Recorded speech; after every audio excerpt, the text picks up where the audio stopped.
little bit about my background and just kind of go and do the best I can to kind of give my experience. As you've said, I'm a visual arts teacher at Brevard High School. I've been teaching for 28 years. I grew up in Roanoke Rapids, North Carolina, which is in Halifax County, located in the eastern part of the state. K-12, I attended Weldon City Schools, which is the smallest of 3 public school systems in the county. And upon graduating high school, I was awarded full scholarship to Elizabeth City State University, which is one of our historically Black universities.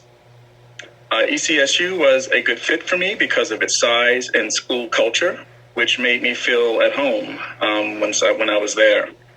After graduating college, I applied for teaching positions in my home area, but did not have any luck receiving any callbacks for that.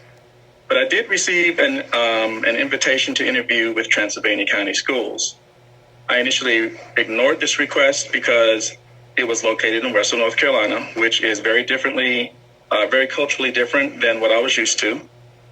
But upon a second request to interview, I did decide to interview with Transylvania County Schools and ultimately got a job with the system. So that's a little bit about my background. Challenges that I faced as an educator of color. Really the early challenges were things that such as just feeling like I wonder if I would fit in a predominantly white school and being the only teacher of color on staff. So obviously that would be very intimidating going into a new culture or predominantly white culture when you're not used to that background. But fortunately over time, that challenge became a non-issue because the staff was very friendly and welcoming and it made me feel comfortable. However, the community outside of the school, again, had its own challenges because of the limited cultural activities related to African Americans. So that made it, again, a challenge to want to decide whether or not I wanted to stay in this area because of the limited activities in that regard. But my biggest challenge as an educator, really, and it's probably not something that's new to, I would say, at least to African Americans, is the feeling that you have to give 110% just to be treated as an equal amongst your peers. And this is not because anyone has treated me that way. It's just the reality facing Black America. We know we just have to give more to be treated equal. And to this day, that challenge still is a part of a problem in my county, in that I am still the only African American teacher on staff after 28 years. And we've had a few teachers of color come through time, but none of them stayed more than a year. And I'm the only one that still stayed. So some of the reasons why I stayed, the supports that helped me feel comfortable in staying.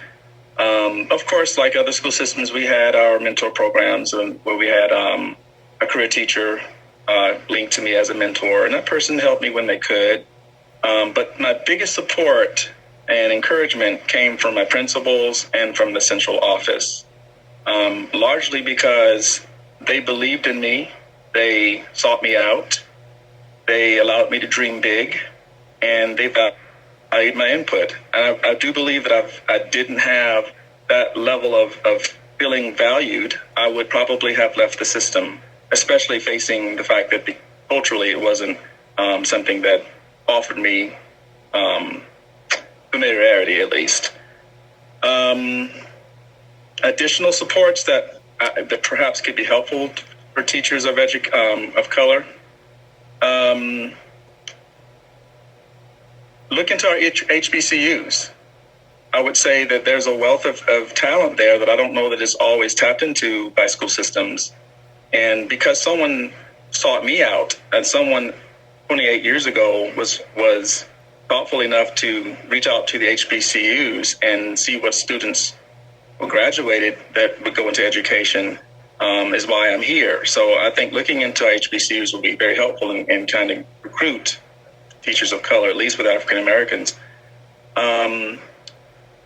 Perhaps locally in communities that are racially unequal, if I were to say it that way, maybe have a community mentor program where someone in the community can be a contact for teachers to help connect them to cultural activities. And lastly, things like scholarship programs. I was able to receive a special scholarship that was unique to ECSU to help support the surrounding counties that were near that university, which were usually low-income counties. It helped to provide an opportunity to go to college and better themselves. And if we can invest in those kinds of programs, will help to bring more, at least the starting point, which would be to get them to college and get them interested in education. That's any questions, I guess?